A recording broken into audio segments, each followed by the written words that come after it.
Oh, hello. Long time no reading vlog. My name's Shelby. Welcome to Bookshelves. This is a cozy little corner on the internet where we talk about all things reading, writing, and other bookish stuff. And I'm very excited to be embarking on the process of reading the one, the only Raven Scholar, which everybody has been buzzing about since early fall. And I am only just now getting around to. But I feel like the depths of winter is kind of the best time to read high epic fantasy because it's like, the world is slow and boring and cold. And if you could be whisked away into something more engaging and exciting, that's like the ideal outcome for everyone. So I saved it. We are here and it is late January. Feels like negative 29 degrees in Chicago. And my goal is to basically leave my reading chair as little as possible this weekend because who would face outside right now if they don't have to? So I thought it would be a great time to really properly settle into this book because it is a tome, an enormous book. How long is it? I don't actually know. 643 pages. Pretty dense text inside too. Isn't the cover just gorgeous? Sorry, I keep seeing it in the view finder. And so I thought, it's a big book. I really want to have time to dive into it properly. And a cold weekend when I plan to absolutely never leave the house is the ideal time to do that. I did start reading it this week and I've already been blown away. It is so well written and so well executed, structurally. And of course, everybody has been raving about it, but sometimes that creates that worry. I don't know if this happens for you, but it certainly happens for me, where I'll just kind of think, gosh, if everybody loves it, are my expectations going to be too high, or is it going to lack that special something because it has that mass appeal, But thus far, it has met and exceeded my expectations, which is a feat, I think is fair to say. So I just passed the 100-page mark, 105 pages. I'm in the middle of chapter 9, and I'm loving it thus far. I suppose I should tell you what it's about. The Raven Scholar, as it was pitched to me, is a high fantasy story following a kind of succession crisis, as I understand it. This is a world where people are divided into 8 sort of houses. Each follows a different animal god and has different kinds of unique magic. And every quarter of a century, they compete for the throne of the emperor. And a new person takes over. That's how they manage succession in this world. And so it's a magic competition story because most of it is centered around the next competition for the emperor's throne. And it is also a detective story because, as I understand it, there will be a murder during this competition, and our main character will have to investigate that in her role as High Scholar in the House of the Raven. So lots of stuff I love there. A totally new, immersive secondary world. Check. Magical competition. Check. Political intrigue. Check. Detective story. Check. All of that is just so exciting. All of that is up my alley. And the plot alone really appealed to me. But what I will say about the writing thus far is that it has really blown me away because it has so immediately been able to suck me in. I mean, the first 20 pages of this book, what is happening is a very neutral thing. Somebody is going somewhere. But the amount of mounting tension that is described and the amount of deft, compelling, interesting world building that did not feel like info dumping happens, and it just makes this feeling you can't look away. And the contents of that first chapter set us up for a big time jump where, the contemporary moment is several years later. So it was really effective to give us that moment. So it's kind of like a prologue, even though it's not labeled a prologue, for everything that is coming in our contemporary timeline. And the other thing I want to say is that it is a super effective, omniscient narration style. So we, generally speaking, follow very closely the main character's perspective, but it is an omniscient narration. And so there's like cut-ins throughout with footnotes from the Raven scholars, which is curious, kind of like in Emily Wilde's Encyclopedia of Fairies would. But there's also this like really well executed like shift in primary perspective that Antonia does from time to time, where we are, closely with our main character for most of a scene, and then we'll switch at the last moment to be the perspective of the person she was talking to or interacting with. And you suddenly just get like a glimmer of what they were thinking in that moment, which is so cool because this is such a highly political book that, everybody's performing, everybody is, putting on their brave face and getting that like peek behind the curtain. So effective. So I'm loving the first 100 pages. I've got 500 more to go, and I will check in with you all soon when I have another reading update.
Good morning from Sunday inside the winter wonderland that is Chicago right now. We got a few inches of snow last night, and temperatures are still single digits at best. So it is looking really peak winter outside. We made such yummy sesame miso ramen yesterday to warm ourselves against the cold. So we're going to heat some of that up for breakfast. And I made a ton of progress in the Raven Scholar yesterday, in addition to listening a bit more to my audiobook, which I haven't even told you guys about. So I will give you all a reading update shortly, but we're reconfiguring the day a little bit. We have a protest to go to around noon in response to the second U.S. citizen murder in Minneapolis since ICE arrived there. They're using a lot of the same tactics that they used here in Chicago, and they seem to be operating at an even bigger scale. So it is truly so cold, but we're going to bundle up and go be in community against the lawlessness that is going on right now, and in support of all of our peers who are really under siege. So we got to figure out what the day looks like. We're game planning, and I will do what I can to carve out a little bit more cozy, peaceful time for me around kind of showing up for my community today too. So more to come on that front, but welcome to Sunday.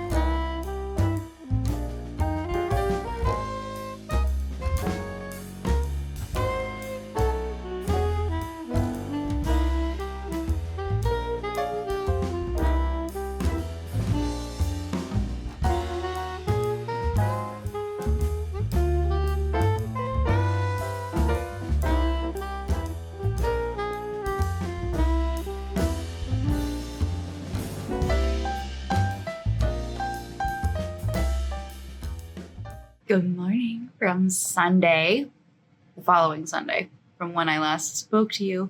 I'm having the most lovely weekend full of friend time and had a long and busy week. So I didn't plan on not checking in with you for 7 days, and yet here we are.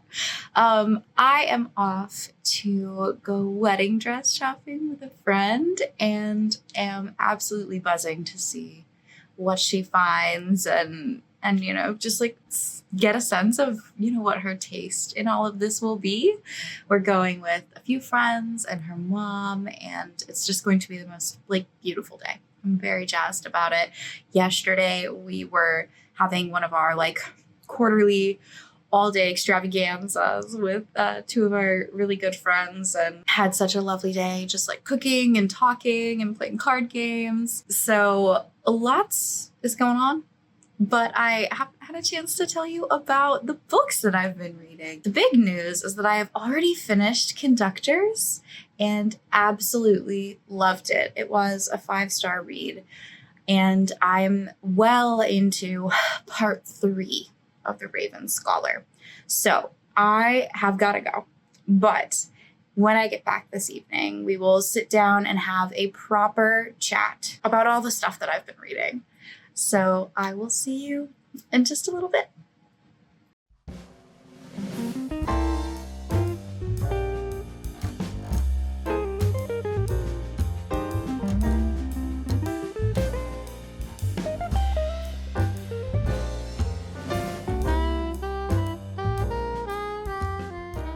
Hello, it's been a while, and the last time I talked to you, I lied to you, which was very rude. I was absolutely not going to film more that day. So it is currently Thursday, 2 weeks after we first met, well into the week of the Sunday when we last spoke, and I have so much to tell you. The big update, of course, is that the Raven Scholar is well underway. I have read parts 1, 2, and 3 in their entirety, which are the first 278 pages of the novel, and I'm having the time of my life. This book is so good, and I'm so glad because it's been just absolutely hyped to the max, and I was just very worried I would be disappointed when I read it, but it is holding up thus far for me for sure. So what I thought I would do is go ahead and give you a brief update on my thoughts and the basic plot beats of what's been going on in parts 1 through 3. I intend for this to be like a no spoiler or very light spoiler vlog for anybody out there who hasn't read the book. I don't want to take away that experience from you, but for those of you who have, I want to say enough that you kind of know where I am at. So I will give a warning if I'm going to share any big spoilers. I've also finished a whole audiobook in the span of the time that I've started reading this book, and picked up another one. So I will tell you a little bit about what I listened to over these last 2 weeks as well. So part 1 of the novel follows 2 really closely connected moments in history that introduce us to the majority of the main characters in the book, but a good 8 to 10 years before the main timeline of the book. And we open on a family of political prisoners who've been summoned to the emperor. And there's just this incredible intensity in the whole first part, chapter. It continues to string you along in suspense, which was just really well done, especially because so much world building is done. So we managed to do what could have easily been info dumping, but was actually just really smoothly integrated world building into these first scenes. And so our family includes 2 twin siblings who are coming of age and their mother. And we know that their father led a failed rebellion against the emperor. And that is the reason they are political prisoners. So we spend this long, painful, suspenseful walk to the palace, learning about their position and the world and the stakes of the conversation they're about to have, and the nature of that meeting and the decisions made therein set off the course of action for the rest of the book. And I was kind of surprised because I was like, okay, none of these people are the person I thought was the main character as we went through chapter after chapter after chapter in part 1. But the second sort of primary scene in part 1 is from our quote-unquote main character's perspective. And that is how she and a couple other people become involved and intertwined in this really historic and terrible moment in history. That's part 1. It just gives us this really awful, suspenseful, but infamous moment in the past. And then part 2 brings us up to current time, the timeline that the rest of the book is set in. And in part 2, we see where everybody landed and how everything shook out. Our main character is now High Scholar, a member of the Emperor's cabinet, functionally one of the most important people in the empire. And she is quite plagued by her part in this really terrible moment in history, and very isolated. She has very few friends, but she's reaching the very grand end of her tenure because the competition to choose a new emperor is upon us. And this is the competition we talked about when I started the book, this magical tournament between the 8 major god houses. Each one sends a representative. The winner becomes the next emperor. This happens every quarter of a century. It's the High Scholar's job to plan the event. We learn all about the setup and the work that goes into planning the event, the importance of the outcome of the event, and all of the grandeur that she's worked so hard to compile. We meet all of the contenders and learn about some new faces and the way they are interconnected in this intense political web.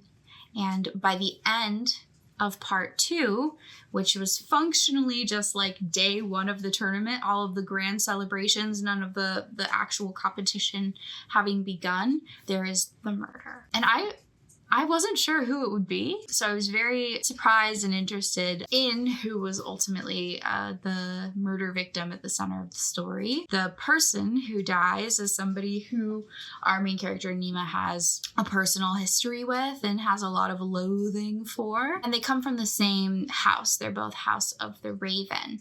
And so upon her death, Nima is not only assigned as High Scholar and prime suspect to investigate, in part because she wants to clear her own name, and in part because it is her duty to the emperor. She not only has to be the investigator, but she also is kind of forced into the position of being a contender. Like, she's the new choice for the Raven House to compete for the throne, which she thinks is ridiculous. She's entirely ill-prepared for this. She has no interest in the throne.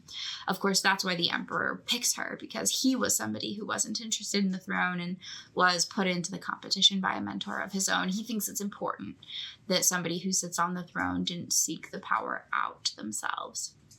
And so, part 3 is day 1 of the competition itself, as well as the murder investigation. It's like full of twists and turns.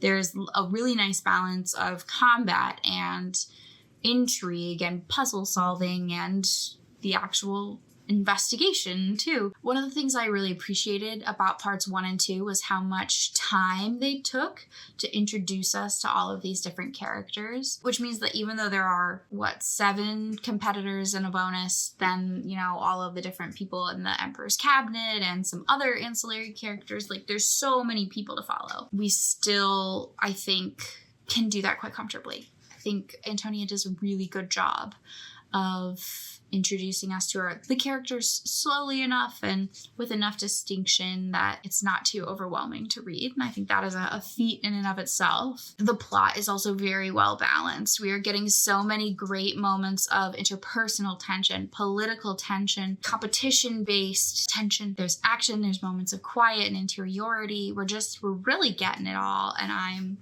loving it.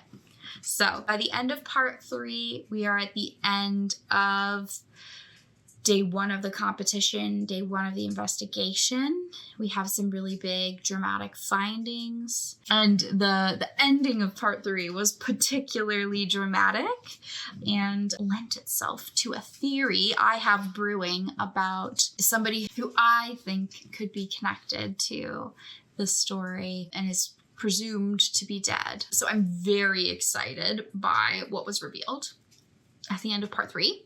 It supports my theory. That's great news. And I dove right into part 4 last night. I didn't get very far because I was so tired, but the ending was just so exciting that I was like, I have to keep going.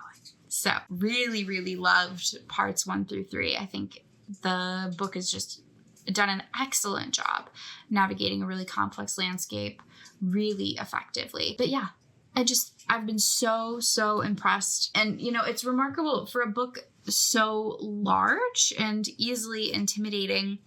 Every bit of my reading experience has been so interesting, engaging, addictive even, that I don't feel anxiety about picking it up, which so easily could happen and often happens with really big books. So I think that's a great sign as well.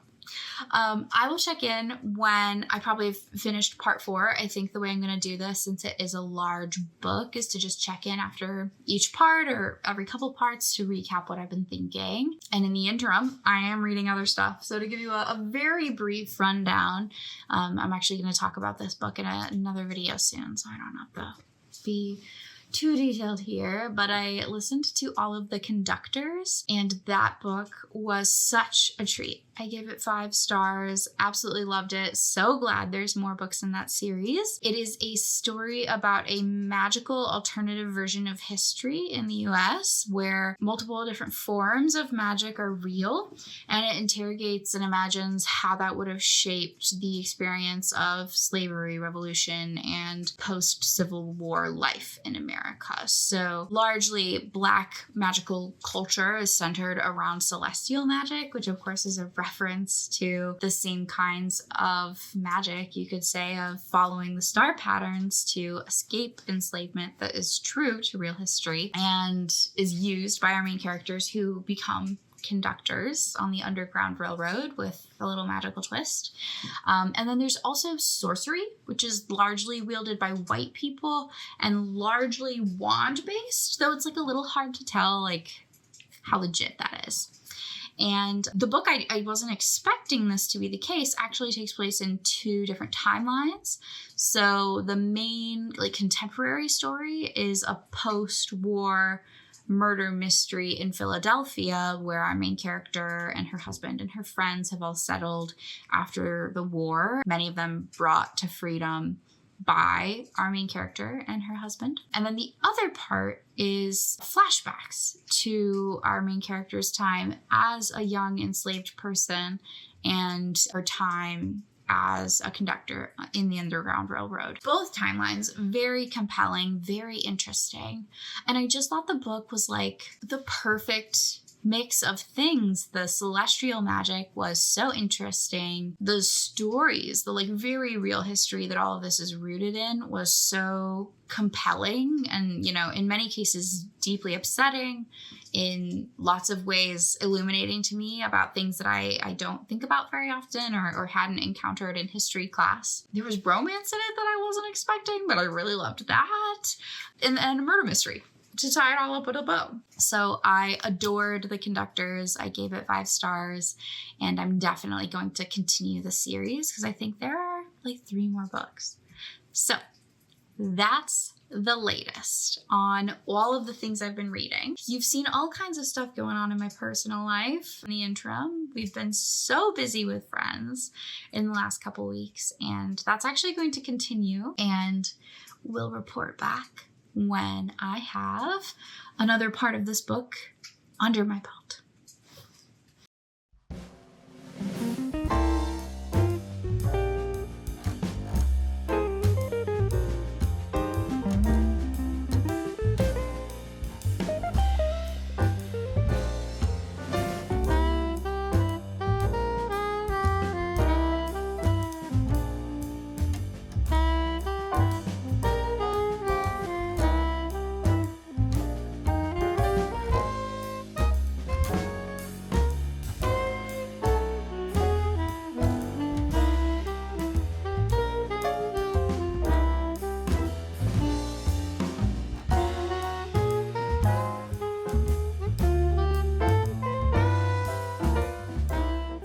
Hello. I come to you after another absolutely delightful weekend. So Jake was out of town this weekend, which meant I had lots of cozy time to myself. And on Saturday, I invited all of my gal pals over to watch the new season of Bridgerton, at least part 1. That's all that's out right now. And it was so nice. It was such a cozy day. We had tea and cookies and fruit and ordered Vietnamese food from around the corner and had an absolutely delightful, silly time watching that show and gossiping about it and just catching up on life. And on Sunday, I met up with an old coworker for brunch and then got to welcome the boys home. And we were excited to have Super Bowl plans. We were going to go to a friend's who always does absolutely phenomenal food and great atmosphere. You know, they really care about football. But one of the guys on the ski trip got sick. So we decided to stay home, not spread our germs, which meant we had to do a little bit of like emergency Super Bowl for 2 planning instead. But in and amongst all of that lovely stuff, I did finish part 4 of The Raven Scholar, and it keeps getting crazier.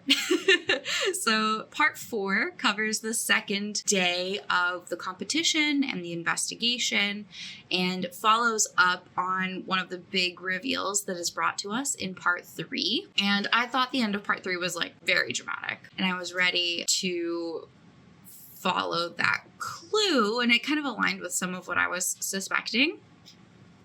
The reveal in part 4 I had absolutely not seen coming. It was wild. So wild, in fact, that I had to text Jake like late at night and be like, nobody is here to share this moment of reaction with me. So the stakes continue to escalate. The main character is under like more threat now than ever before. The stakes of the investigation feel higher, but the threads of the mystery sort of feel all the more complicated and almost make less sense than they did before. So that's the latest with part 4. I'm embarking on part 5 just today, and I assume that means, yes, we're going to be in day 3 of the competition and of the investigation. And the Emperor has decided to kind of speed things up. There is this sense of sort of larger political risk. There is kind of like an pending sense of like political tension. There are kind of people crowding in around the island as the competition wears on. And so because of that, the emperor calls for sort of a doubling of everything. So instead of having one set of fights and one house-specific competition each day, now we are doing 2 of those a day, which is bringing our story and our main character's time to work on this project rapidly to a close. So not only did we get this like crazy reveal, we also have this like speeding up of the process. So I'm having an absolute blast and I'm very curious to see what part 5 brings us, because thus far, every day of the competition has been like revelation after revelation.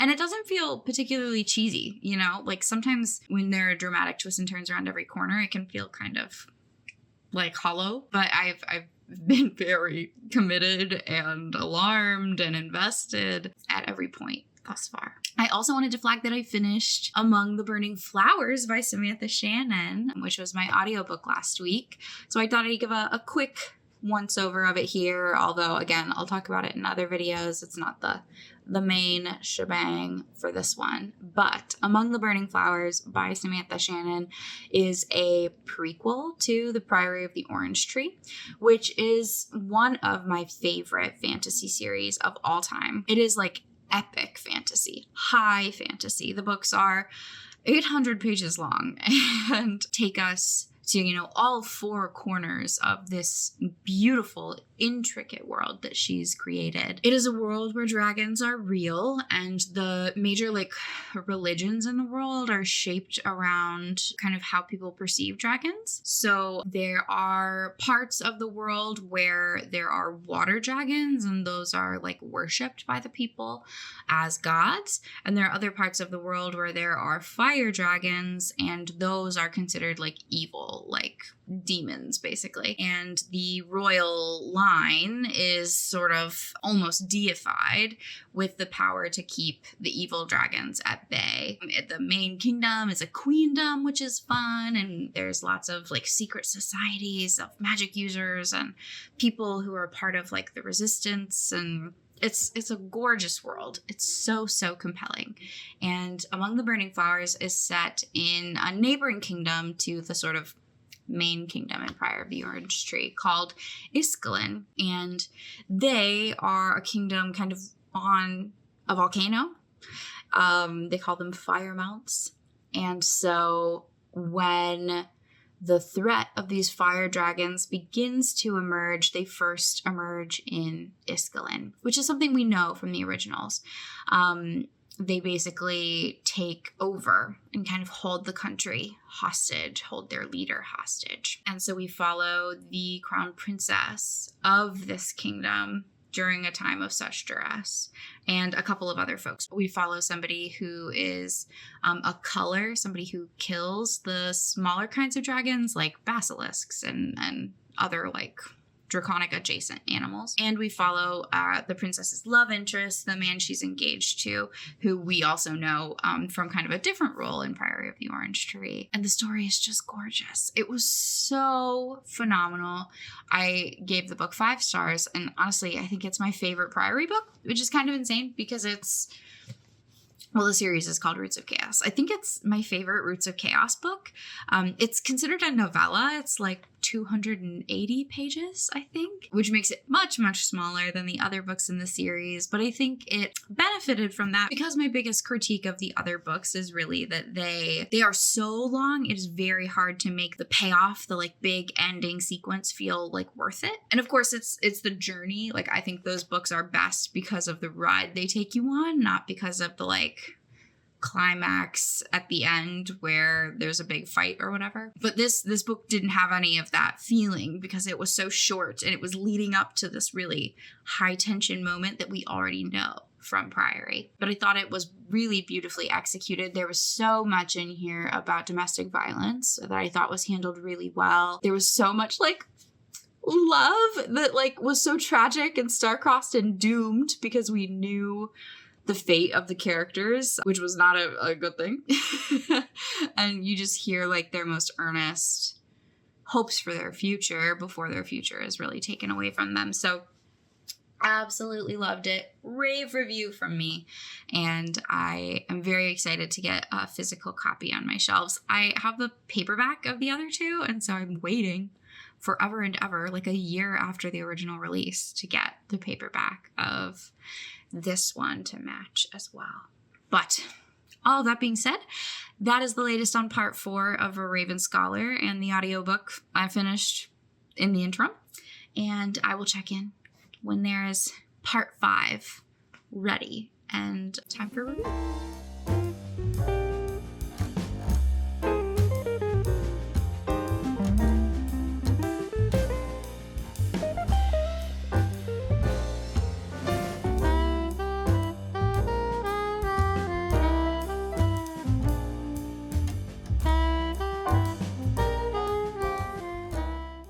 Okay, hello from Tuesday, and from the end of this very long vlog.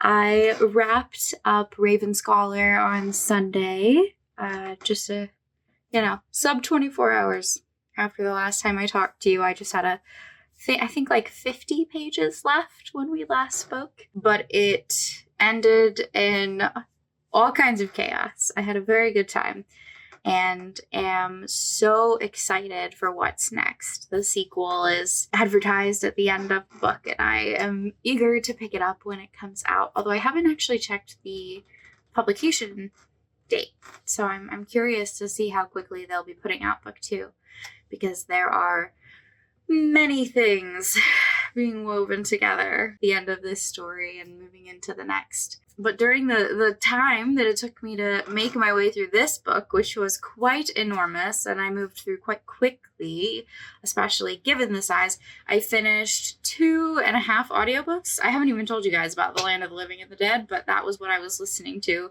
last week into this week, and you'll hear more about that in my winter wrap-up. So I won't bore you with it here. It's also a very good book.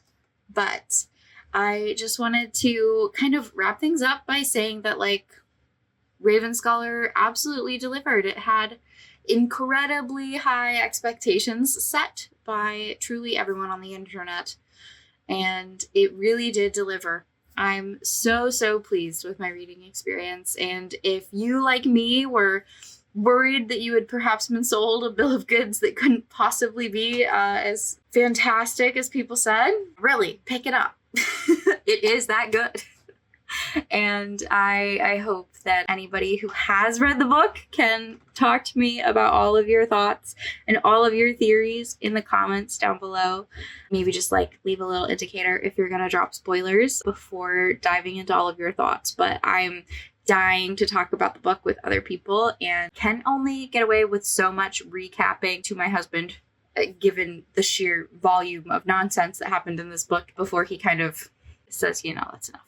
So I'm eager to hear from all of you who've read the book what you thought and where your head is at the end of book 1 and ahead of book 2. Until we talk again, I hope you find an excellent book to read. I hope you subscribe and stick around, and we can stay connected across other bookish videos I have out later this year. And I will see you all very soon. Bye.